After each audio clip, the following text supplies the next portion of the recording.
دژی نەگەڕانەوەی ناویان لە زانکۆ و پەیمانگاکان ژمارەیەک لە قوتابیانی دەرچووی 12ی ئامادەیی لە بەردەم بینای وەزارەتی خوێندنی باڵا و توێژینەوەی زانستی گردبوونەوە و دواتریش بۆ ماوەی زیاتر لە کاتژمێرێک ڕێگای سەرەکی هەولێر کەرکووکیان داخست. بەشێک لەو قوتابیانەی بابیانووی دەرچووی خولی دووەمن ناویان نەگەڕاوەتەوە دەڵێن بە چ پێوەرێک جیاوازی لە نێوان دەرچووی خولی یەکەم و دووەمدا دەکرێت کە دەرچووی خولی یەکەم 6 وەردەگیرێ و لە خولی دووەمیش نە 70 و نە 80 وەرناگیرێن. دەشڵێن بەمە هێندەی تر بێئومێدی ڕوو لە چینی گەنجان دەکات. داواکارین یەکێک بێتە سەخت زانی ئەمە چمان دەوێتن، یعنی ئەمە تەڵەبەنینە لۆ جیاوازی لە نێوان خولی دووەم و خولی یەکەم دەکەن. ئەوەی دەستە خولی دووەم لە خۆشی دەچیتن لۆی دەچیتن دەرەجەی بینی هەر کەسە بۆ هۆکارێک یا ناهینیتیان یا لی دەشێ و مشکی لە کەشتەکە.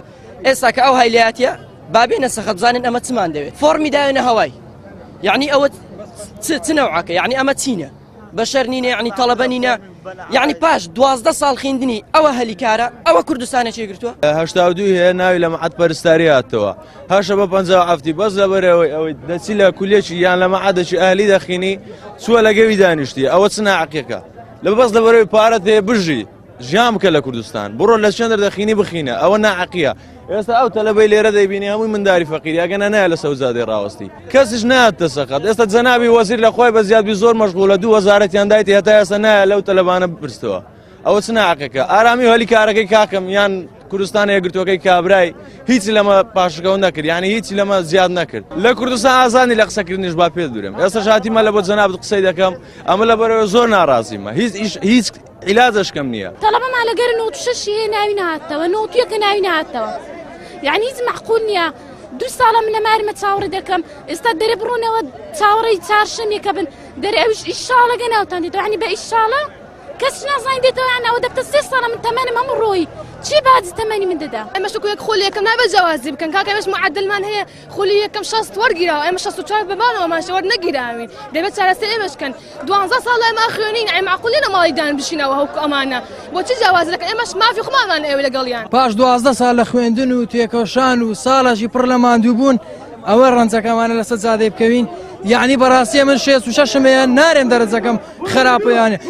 دەرەجە 6 دەگەر من خولی دووە وەرگیرە، یعنی لۆ من وەرنەگیرم. بۆچی خولی یەکەم 6 وەرئەگری لە ئادام مێژۆ لە خۆ لە پەرستاری، بۆچی خولی دووەم 73 هەیە 70 هەیە، ئەمە 69.4 بۆچی نام ناگەڕێتەوە؟ هۆکار چییە؟ وتەبێژی وەزارەتی خوێندنی باڵا و توێژینەوەی زانستی دەڵێت ئەو قوتابیانەی ناویان نەگەڕاوەتەوە یان بەهاڵە فۆرمەکانیان پڕکردوتەوە یاخود نمرەکانیان نزمە و بۆ ئەو شوێنانە دەست نادا کە فۆرمیان بۆ پڕکردوتەوە، بۆیە دەتوانن لە هەفتەی ئەم مانگە لە ڕێگای وێبسایتی ڕێگای زانکۆ سکاڵاکانیان پێشکەش بکەن. دەشڵێت بە پێی بڕیاری وەزارەتی خوێندنی باڵا لە سەدا 70 کورسی خوێندن بۆ دەرچوانی خولی یەکەمە و لە سەدا 30 تریش بۆ دەرچوانی خولی دووەمە. ئێمە بە سەرجەم ئەوانە ڕادەگەینن کەوا ناویان نەگەڕاوەتەوە، چ ئەوانەی کە بە هەڵە فۆرمیان پڕ کردوتەوە بە تایبەتی بەشێکیان کە لە ڕێگەی هەندێک لە سنتەرەکان پڕیان کردو تووشی هەڵە و کەم و کوڕی بوون، و بەشێکیان کە بەهۆی ئەوەی کە نمرەکانیان نزمە بەڵام ئەو شوێنانەی داوایان کردووە لە نمرەکانی ئەوان بەرزترە ناویان نەگەڕاوەتەوە، بەشێکیان پەیوەندی بەوە هەبووەکەوە زۆرێک لەو دەرچوانە لە کاتی پڕکردنەوەی یاخود پێشەشکردنی داواکاری لە ڕێگەی سیستەمە جیاوازەکانەوە داواکاریەکان نەناردووە.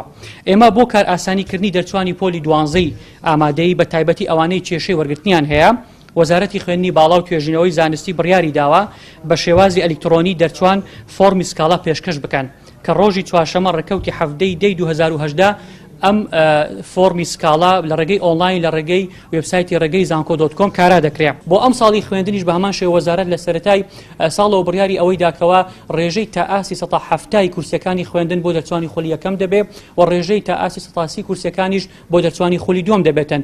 بۆ ئەم ساڵی خوێندنی 2018-2019 54,042 دەرچووی 12 فۆرمی وەرگرتنیان لە زانکۆ و پەیمانگاکان پێشکەش کردو، لە ئەنجامدا 28,609 خوێندکار لە زانکۆ و پەیمانگاکان وەرگیران، بەمەش ڕێژەی وەرگرتن لە 53%، بەڵام بەهۆی پڕکردنەوەی کورسیە بەتاڵەکان پێدەسێت ڕێژەکە بۆ لە 60% بەرز ببێتەوە. بەمەش بۆ جارێکی تر ڕەنجی 12 ساڵی خوێندن و خەون و ئاواتی هەزاران قوتابی تر لە ژێرگڵ دەنێژرێت یاخود بە ناچاری دەبێ پەنا بۆ زانکۆ و پەیمانگا ئەهلیەکان ببن.